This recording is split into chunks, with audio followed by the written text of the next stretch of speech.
I have never used this drawing technique digitally before, so I'm excited for you guys to witness my very first attempt at digital watercolor.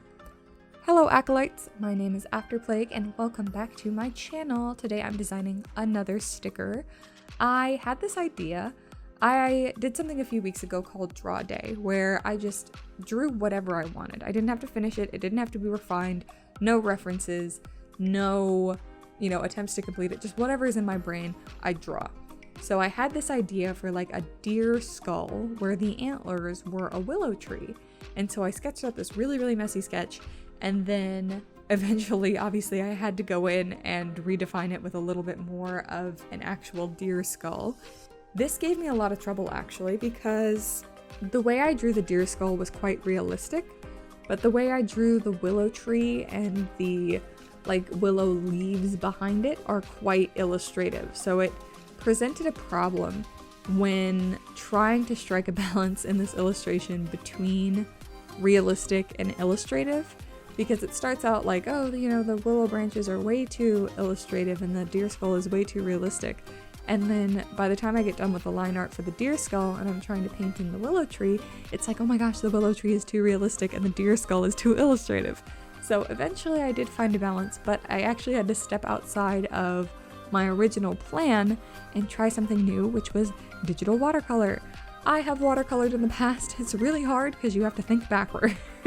You have to think from light to dark, and my brain does not work like that, especially when every other painting goes from dark to light. But I will get into all of that. For this sketch here, I was trying to decide if I wanted a full deer skull or a broken one, because the one you see most often is broken. But I found that when I was looking at the broken deer skull, it didn't read well enough as a deer skull to really remain there, so I ended up going with a non-broken version. And for these antlers, I just wanted them to look, I've sculpted antlers before actually, digitally, and I wanted them to look, very bony, sturdy, that kind of thing. Because I find I often draw antlers too spindly, and they're not really like that. It's just a few strong bones. It's not like a tree where it breaks off into smaller little twigs. So I used a brush that had a ton of texture on it for the line art, which is not something I usually do.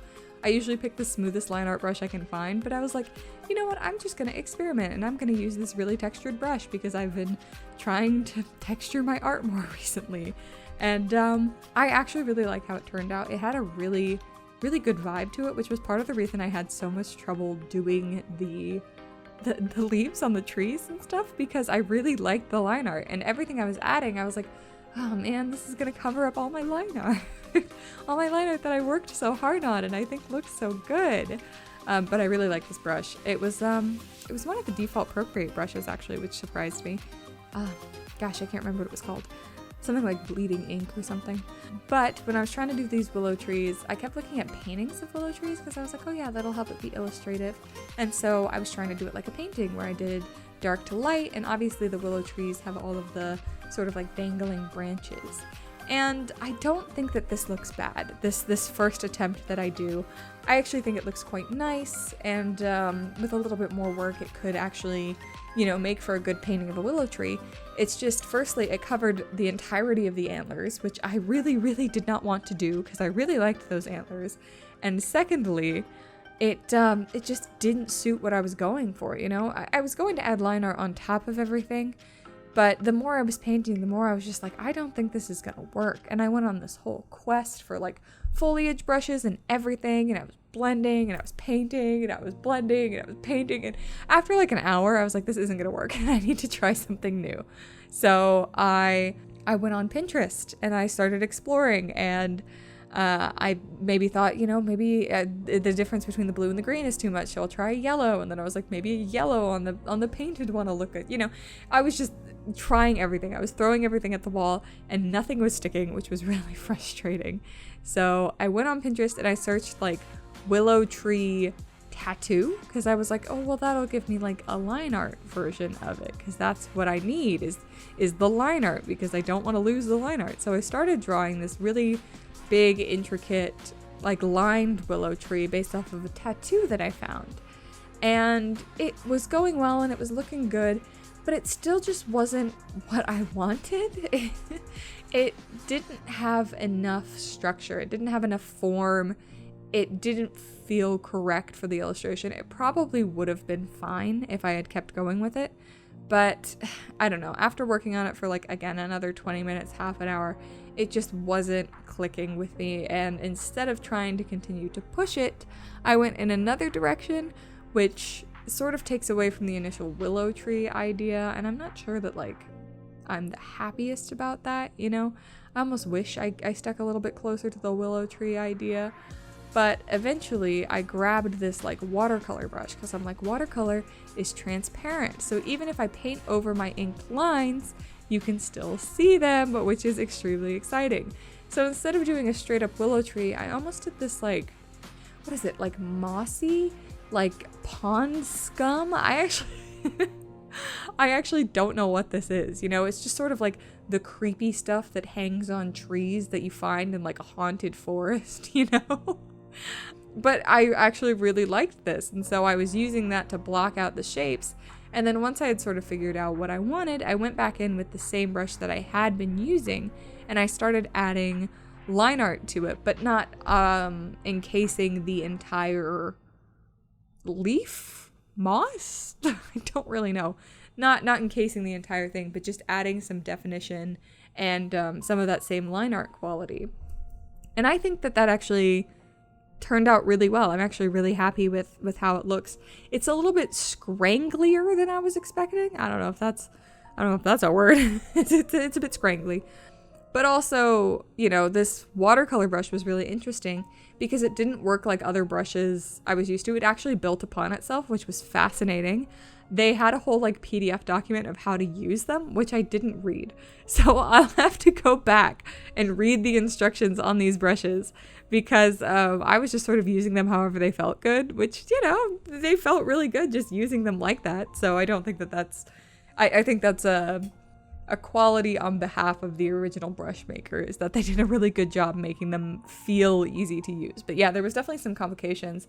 I think that the brush preset is set to like a multiply or something, so it continues adding on itself like real watercolor does, which is fascinating. I would love to get back into actually watercoloring. That sounds so fun. It sounds like a really good time. I used to watercolor landscapes because I found them quite easy to sort of just go with the flow and watercolor the landscape.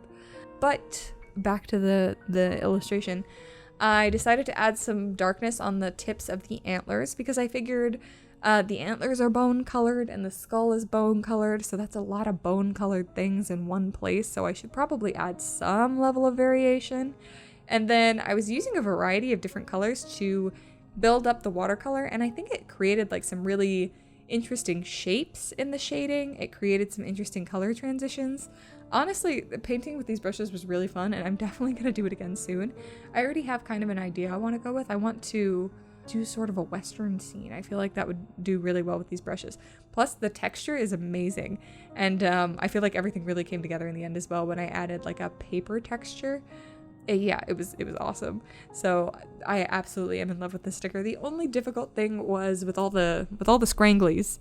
I was having a hard time figuring out how to like outline them. I was like, oh, do I outline every individual scrangle or do I do it like a circle?